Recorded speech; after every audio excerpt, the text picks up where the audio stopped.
yendo todavía el interior de la célula un poquito más adentro a conocer otra organela que la vamos a llamar lisosoma. Estas organelas, los lisosomas, están relacionadas a la degradación celular, la degradación de proteínas y por tanto degradación celular. Y la degradación de células, de estructuras en general, de moléculas, de estructuras y de células, estará relacionado a la muerte celular. Muerte celular vista no en aspectos fatídicos, sino en un aspecto como una continuación de la vida, o sea, como una respuesta fisiológica de un organismo vivo. Todo organismo vivo tiene que morir. Y en nuestros organismos, las células ocupan un lugar. Y cuando ya no son funcionales, vamos a tener que desocupar este lugar para que otra célula haga la función que ahora necesitamos. Y para que lo desocupe, tiene que morir. Por eso es muerte celular fisiológica, como una necesidad para la continuidad de la vida. Implica en la clase entonces conocer lisosomas y en estos lisosomas estructuralmente reconocer proteínas de la matriz y proteínas de la membrana lisosomal, porque son proteínas que cumplen dos funciones diferentes. Y con estas proteínas el lisosoma va a hacer degradación de proteínas, pero no es el lisosoma la única estructura encargada de la degradación de la proteína. También se hace a través de proteosomas. Y para que trabajen los proteosomas, lo mencioné ya en la clase pasada, necesito que la proteína que se va a romper esté ubiquitinada, o sea, esté marcada con una molécula que se va a llamar ubiquitina, una proteína. Ubiquitinación es el proceso por el cual se marca la proteína para romperla. Y agresomas, que van a ser estructuras que van a acumular proteínas que no pudieron ser rotas mediante esta ubiquitinación. Se van a ir a estos agresomas. Y después veremos la muerte de las células. Hay muchos tipos de muerte de células que han sido propuestas.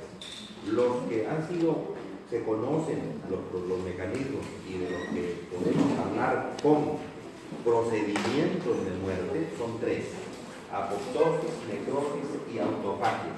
Pero hay otros mecanismos propuestos de los cuales no conocemos mucho. ¿Ok? Comencemos con lisosomas. ¿Qué son los lisosomas? Son organelas citoplasmáticas limitadas por una sola membrana. Hay que hacer hincapié de que es una sola membrana porque hay organelas dentro de la célula que tienen doble membrana. Por ejemplo, la mitocondria tiene dos membranas. Esta tiene una sola. Pero esa sola membrana es una bicapa fosfolipídica porque la membrana es idéntica a la membrana de la célula, a la membrana celular. Es decir, dos capas de fosfolípidos con proteínas que van a ser poros, canales, bombas, transporte pasivo, activo, difusión, toda la misma membrana celular. Fueron descubiertas por Christian de Dieu y están presentes en todas las células eucariotas. Contienen de 50 a 60 enzimas hidrolíticas. Hidrolíticas significa que rompen enlaces de moléculas con agua. Por eso es hidrolíticas. El agua une un protón a una molécula y el oxidrilo a otra molécula. Cada vez que vean que las moléculas que salen ha ganado una un protón y la otra un oxidrilo, esa es una reacción hidrolítica. Necesito agua para romper. Son los degradadores de residuos o desechos de la célula. La célula tiene también basura que genera, tiene que degradarlo a través de este sistema, o incluso de residuos del organismo que se generan fuera de la célula. Por ejemplo, el caso de pus. Cuando hay una lucha entre el patógeno y el sistema inmunológico de nosotros, se genera un montón de cadáveres. La mayoría de ellos son de nuestras propias células. Y todos esos residuos de cadáveres tienen que ser degradados por el organismo. Los lisosomas participan también en esa degradación, deshacerse de la basura. Su función catabólica es complementada por organelas asociadas a los lisosomas, se llaman LROs. Fagosomas, endosomas, pignosomas, todos esos son organelas asociadas a los lisosomas. Estos lisosomas tienen una matriz lisosomal ácida, trabajan a pH ácido, entre 4,6 a 5 más o menos es el pH que debe tener un lisosoma en el interior. Tiene su membrana y su lisosoma dentro. Normalmente el promedio es 4,8 el pH, por eso es un pH ácido. Las enzimas hidrolíticas que hay adentro son enzimas que trabajan a pH ácido, para diferenciarlas de otras enzimas que pueden hacer lo mismo, o sea, romper también estructuras, pero no adentro, afuera, que trabajan en pH neutro o ácido. Por ejemplo, las fosfatasas. Dentro del lisosoma hay fosfatasa ácida, fosfatasas.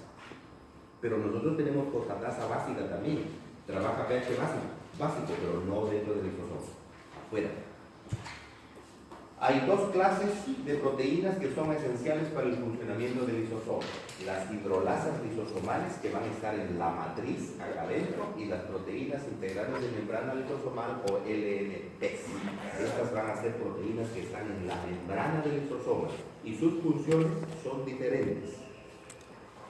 Dentro de las hidrolasas que tenemos al interior de esta organela, que mide más o menos de 0,05 a 0,5 micras, tenemos nucleasas, proteasas, glicosidasas, lipasas, fosfatasas, sulfatasas, fosfolipasas.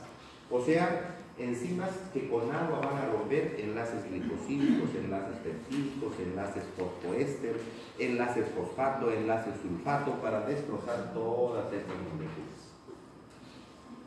Estos lisosomas tienen enzimas hidrolíticas que son elaboradas en el retículo endoplasmático y modificadas en el aparato de Golgi.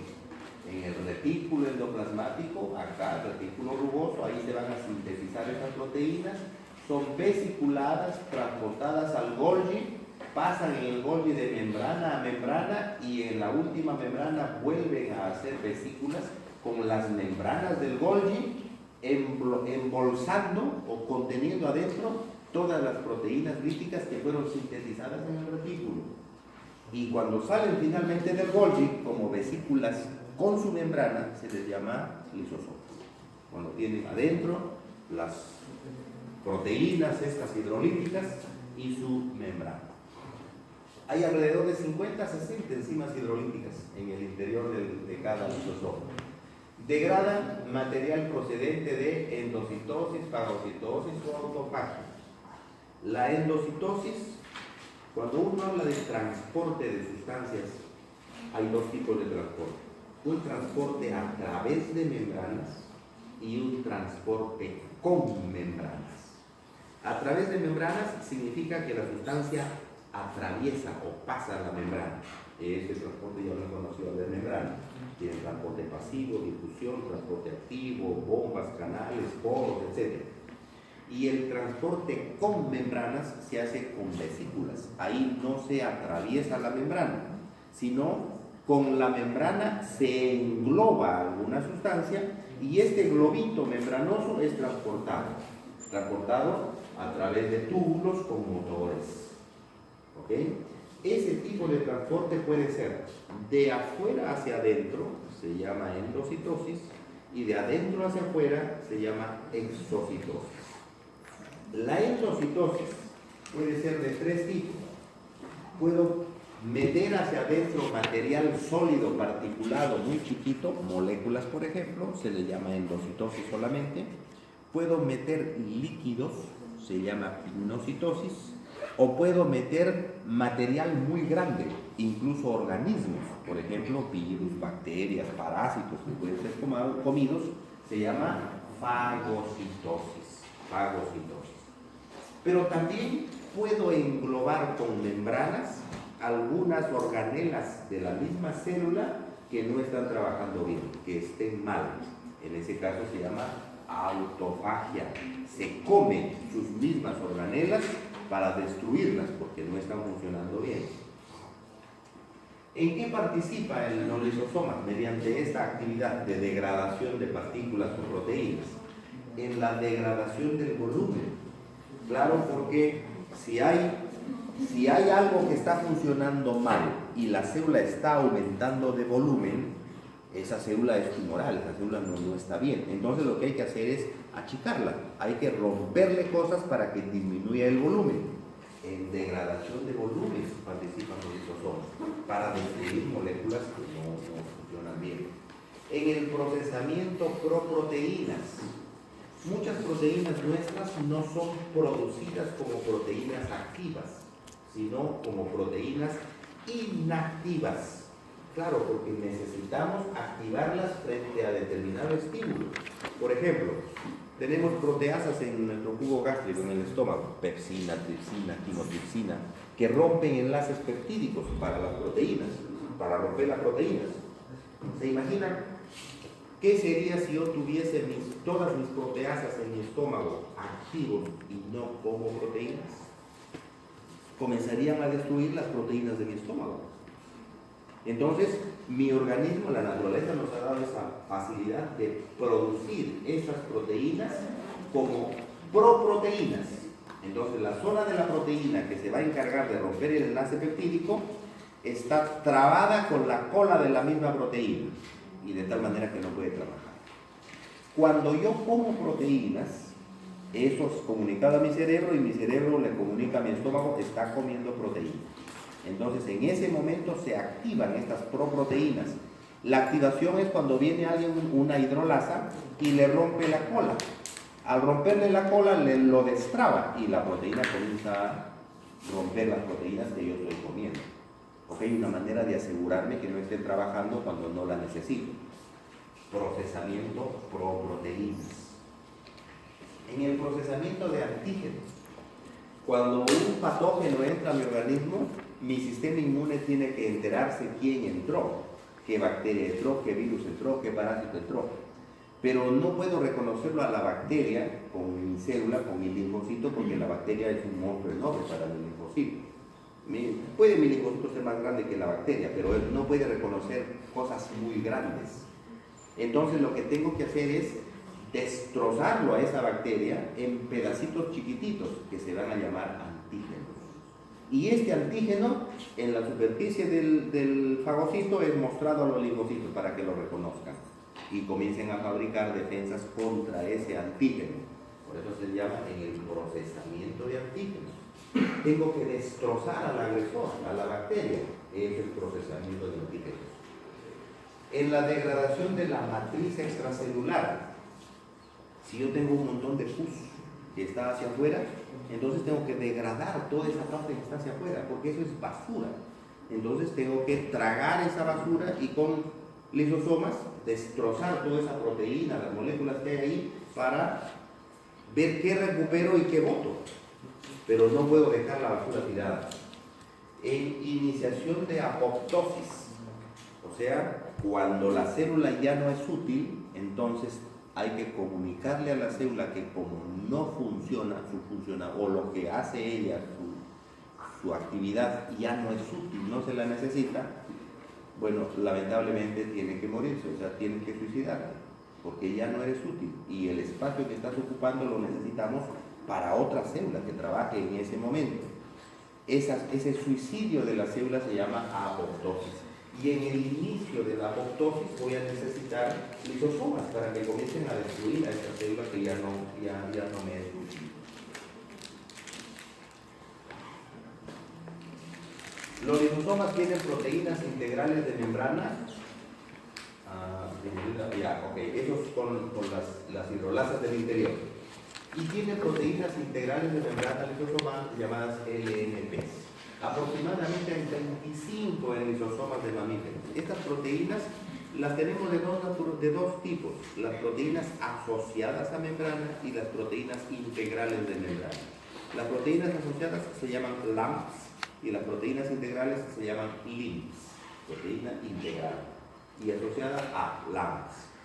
¿Okay? Estas proteínas las integrales están metidas dentro de la membrana. Acá está la membrana lisosomal, tienen una región que está dentro del lisosoma o al citoplasma, luego tenemos la región membranosa y la región interna del lisosoma. Proteínas integrales alrededor de 25. Cumplen diversas funciones estas proteínas de membrana. Por ejemplo, la acidificación del lumen lisosomal. Las hidrolasas del interior de la matriz trabajan en un pH ácido. Bueno, alguien tiene que asegurarse que ese pH adentro esté ácido. Estas proteínas de membrana, algunas de ellas son bombas de protones que están metiendo protones al interior del lisosoma para asegurar que el pH adentro siga estando ácido. Por eso, acidificación del lumen lisosomal. En la importación de proteínas desde el citosol, el lisosoma necesita algunas proteínas producidas en el citosol para trabajar. Hay que meterlas adentro. Son transportadores de proteínas que están en membrana. En la fusión de membranas, esta es una actividad tremendamente importante, porque dijimos que el lisosoma es una estructura membranosa, entonces tiene un globito con membrana. Y cuando mi célula va a destruir cualquier cosa, por ejemplo una bacteria, la traga. Y al tragarla forma una estructura membranosa también que se llama fagosoma. Este fagosoma tiene adentro lo que tengo que romper. Pero ¿cómo lo voy a romper si las enzimas están en otra bolsita? Las dos bolsitas tienen que juntarse, pero las dos tienen membranas. Cuando se juntan sus membranas, tienen que establecerse puentes de comunicación, túneles de comunicación entre las dos membranas. Eso se hace con proteínas de fusión que están en las membranas. Fusión de membranas, para eso sirven estas proteínas. En el transporte de productos de degradación al citoplasma, una vez que se formó y se degradaron estas moléculas, hay muchas de ellas que pueden ser útiles. Por ejemplo, yo rompo una proteína y voy a generar aminoácidos, pero los aminoácidos a mi célula les sirven para hacer nuevas proteínas, y esas nuevas proteínas no se hacen en el lisosoma, tienen que hacerse en el retículo. Entonces, los aminoácidos que recuperé, tengo que sacarlos para que se vayan en el citosol a fabricar nuevas proteínas. Necesito transportadores hacia afuera, del lisosoma hacia el citosol. Las más abundantes son LAMP1, es una proteína asociada, por eso LAMP, LAMP1, LAMP2, proteína integral, LIM2, la tetraspanina CD63, la bomba de protones de tipo vacuolar, la bomba de protones para acidificar el medio. Vamos familiarizándonos con CD63, con CD. CD es una denominación de proteínas que significa del inglés cluster domain, de ahí es CD. Cluster domain es familia, dominio de familia, dominio de línea. Las proteínas antiguamente se llamaban por sus nombres. Por eso es que yo puedo decirle, por ejemplo, ovoalbúmina, albúmina de huevo, albúmina sérica, la que nosotros tenemos. Pero ¿por qué albúmina sérica y la otra ovoalbúmina? Porque las dos son albúminas. ¿Y por qué son las dos albúminas? Porque tienen el mismo CD, tienen el mismo cluster domain, tienen dominios de la misma familia. Es decir, tienen secuencias de aminoácidos que son muy conservados. Por eso hay familias de proteínas. Unas pequeñas diferencias en algunos aminoácidos hacen que uno sea de huevo y el otro sea de suero. Sí, pero es la misma familia. Eso significa CD. La nueva nomenclatura de proteínas la vamos a encontrar después, la va a encontrar en microbiología, la vamos a encontrar en inmunología. Maneja un montón de CDs. CD27, CD28, CD7 son receptores y se unen entre ellos. ¿Ok? La cantidad de lisosomas que tengan las células varía de célula a célula, y eso se hace de acuerdo a la función de la célula. Por ejemplo, si tengo un osteocito, una célula de hueso o una célula de epitelio, no necesito muchos lisosomas ahí porque un hueso no está activamente rompiendo proteínas, igual que una célula muscular o una célula de epitelio. Pero si yo me refiero a un fagocito, un macrófago, por ejemplo, o un neutrófilo, su función de ellos es tragar y romper. Por eso es que estos deben tener montones de lisosomas. ¿Cómo puedo saberlo? Saco enzimas del lisosoma, los inyecto a ratones, fabrico anticuerpos contra estas enzimas y después les conjugo fluoresceína. Ya eso lo sabemos. y luego tiro este conjugado con fluoresceína a un fagocito. En este caso he usado un macrófago de médula ósea, un macrófago es un fagocito. Y mírenlo, acá tengo el macrófago y todo lo verde serán lisosomas. O sea, está cubierto de lisosomas. Claro, su función es destruir, por eso es que este tiene montones de lisosomas. Las células especializadas en fagocitosis tienen gran cantidad de lisosomas. Los macrófagos, los monocitos, los neutrófilos, los basófilos, tienen gran cantidad de lisosomas. Y durante la fagocitosis existen eventos. La formación del fagolisosoma es el principal evento durante esta fagocitosis. El fagolisosoma se forma cuando el lisosoma se ha unido al fagosoma. El lisosoma tiene las enzimas, el fagosoma es producto de lo que ha tragado la célula. Cuando se unen estos dos por estas proteínas de fusión de membrana, se forma un fagolisosoma. La formación de este fagolisosoma es indispensable para la actividad lítica de estas organelas. En procesos infecciosos hay algunos organismos cuyo mecanismo de evasión, y por eso es que nos causan enfermedad, es justamente llegar hasta el fagolisosoma y no seguir el proceso. Después de formado el fagolisosoma, el lisosoma comienza a descargar sus enzimas para destrozar a la bacteria o al parásito en general que haya entrado. Pero eso toma un tiempo. Si es que la actividad de las enzimas en el fagolisosoma es efectiva, el fagolisosoma se transforma en vacuola parasitófora. La vacuola parasitófora ya es cuando el microorganismo va a ser destrozado. Pero hay algunos microorganismos, tuberculosis por ejemplo, que no se deja tragar fácil. O sea, a la hora que el fagocito quiere tragarlo, es que aguanta y no se deja tragar. Pasan unos 10, 11 minutos y ahora sí se entrega y le dice, ahora sí traga. El fagocito lo traga y ya no puede destrozarlo adentro, porque se forma el fagolisosoma solo con unos cuantos lisosomas. Se conoce que la formación el alineamiento de lisosomas alrededor del fagosoma es un proceso que demora más o menos entre 8 a 11 minutos. Entonces, cuando el fagocito reconoce que está entrando el patógeno, lo reconoce por quimioquinas que está mandando, en ese momento comienza a botar los pseudópodos para englobarlo y formar el fagosoma, y de la parte de toda la célula comienzan a migrar los lisosomas hacia la zona donde está tragando para formar el fagolisosoma y se forma este fagolisosoma.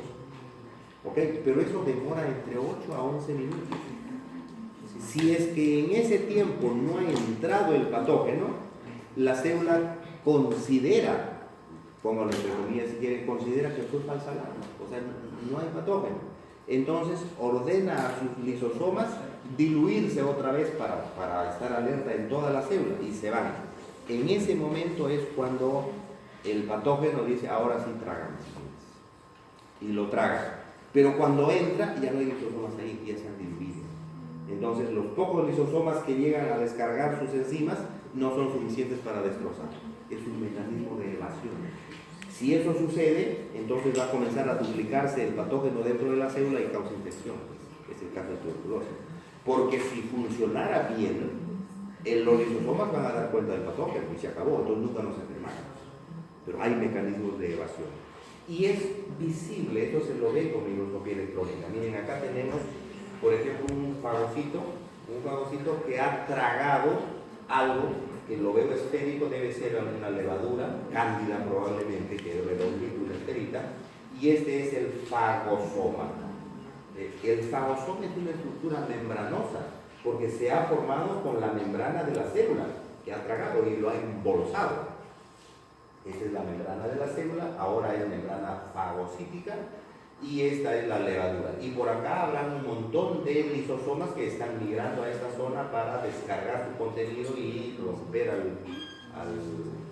a la levadura o a lo que ha introducido, ¿no?, en el fagosoma. Vamos a cortar este pedacito de acá y lo ampliamos mucho más en microscopía electrónica. Ahí lo tenemos. ¿Ve? El borde de la levadura, la membrana de la célula ahora es membrana del fagosoma, y miren por acá tenemos lisosomas que están migrando hacia esta zona. Y acá, por ejemplo, ya un lisosoma ya se unió, ¿ve? Se unió, fusión de membranas, y comienza a descargar su contenido lisosomal. Aquí hay otro fagosoma que se unió y ya descargó, entonces ya se vuelve como un globo aplastado, porque ya descargó todas sus enzimas acá. Estas enzimas van a destrozar al tejido. Esa es la función, esa es la formación del fagosoma. Si eso es efectivo, les digo, después se convierte en vacuola parasitófora y se acabó. Pero algunos evitan convertirse en vacuola parasitófora, se quedan con fagolisosomas y después evaden, se encapsulan, etcétera, y establecen infecciones. ¿Qué cosa sucede dentro del lisosoma? ¿Qué reacciones? Porque al final lo que va a hacer el lisosoma van a ser reacciones químicas. Entonces son enzimas que van a tener una serie de reacciones químicas. Y estas reacciones químicas, producto de la actividad lisosomal, son de dos tipos. Algunas que dependen de oxígeno y otras que son independientes de oxígeno. Oxígeno dependientes y oxígeno independientes. Dentro de las que dependen de oxígeno tenemos enzimas como, por ejemplo, citocromo B, dismutación espontánea, o sea, se rompe simplemente, mieloperoxidasa, superóxido dismutasa, catalasa. Por ejemplo, ¿qué hace catalasa? El peróxido lo desdobla en agua y oxígeno. La mieloperoxidasa, peróxido con cloro para dar clorato y agua. Entonces, todas estas son reacciones que hacen estas sustancias que están al interior del lisosoma. Pero hay algunas incluso que ni siquiera necesitan oxígeno para hacer. Por ejemplo, defensinas de bajo peso molecular, catepsinas, proteínas catiónicas de alto peso molecular, lisosima, lactoferrina, enzimas proteolíticas, no necesitan oxígeno y también son enzimas que hacen catálisis para romper moléculas. Entonces, todas esas son reacciones responsables de las que el lisosoma es responsable. Las enzimas destruyen el contenido del fagolisosoma.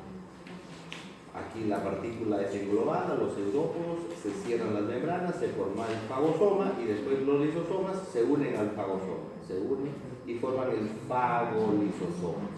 Descargan las enzimas y estos van a romper, porque esas enzimas son nucleasas, proteasas, glicosidasas, rompen todo el contenido que haya en el interior. Por ejemplo, tenemos fosfatasas, nucleasas. Dentro de las fosfatasas, la fosfatasa ácida, la fosfodiesterasa ácida. La fosfatasa ácida trabaja por enlaces fosfomonoésteres, la fosfodiesterasa ácida por fosfodiésteres. Nucleasas, RNasa, DNasa, rompen RNA o DNA, proteasas, catepsina, colagenasa, la catepsina sobre todas las proteínas, la colagenasa sobre colágeno, y así todo un montón de enzimas con de diferente actividad. Todas esas actividades suceden acá y destruyen, por supuesto, lo que haya entrado en el fagolisosoma. Biogénesis lisosomal. Biogénesis significa cómo se fabrica el lisosoma, cómo mi célula fabrica estos lisosomas, que los va a tener para toda esta actividad que acabamos de referir. Para la fabricación de los lisosomas es necesario integrar la vía endocítica y la vía biosintética. La vía endocítica, tragar, pero al tragar esto lo hace formando vesículas con membrana. O sea, en la vía endocítica yo voy a fabricar las membranas de los lisosomas. Y la vía biosintética, eso es sintetizar moléculas. ¿Qué sintetizo? En el retículo endoplasmático voy a sintetizar todas las enzimas líticas. Esas son proteínas que se sintetizan. Por eso tengo que integrar los dos sistemas. La vía biosintética para sintetizar las proteínas que necesita el lisosoma y la vía endocítica para poner la membrana que los va a englobar. Frecuentemente emerge del aparato de Golgi. Claro, porque primero son sintetizadas en el retículo, de ahí van a pasar al Golgi y del Golgi salen proyectados como lisosomas. En el retículo son sintetizadas las proteínas y luego pasan al Golgi. El Golgi es una estructura membranosa, ahí se engloban las proteínas en vesículas que pasan a través de todas las membranas del Golgi, y en la última capa, que es la capa trans del Golgi, se forman las últimas vesículas que van a salir como lisosomas. Cuando estas vesículas con estas enzimas se desprenden del Golgi y todavía no conocen, no entran en contacto con fagosomas, son vírgenes, se llaman lisosomas vírgenes, se les llama lisosomas primarios. Lisosomas primarios. El momento que el lisosoma entra en contacto con el fagosoma, en ese momento se convierte en lisosoma secundario. En lisosoma secundario. Entonces el fagosoma va a estar formado por, el fagolisosoma va a estar formado por el fagosoma unido al lisosoma secundario. Al lisosoma secundario. ¿Ok? En algunos casos se desarrolla gradualmente a partir de endosomas tardíos. Claro, un endosoma viejo que no haya sido nunca unido al fagosoma se puede partir y dar origen a nuevos endosomas hijos. Y estos tratarán de unirse después al fagosoma.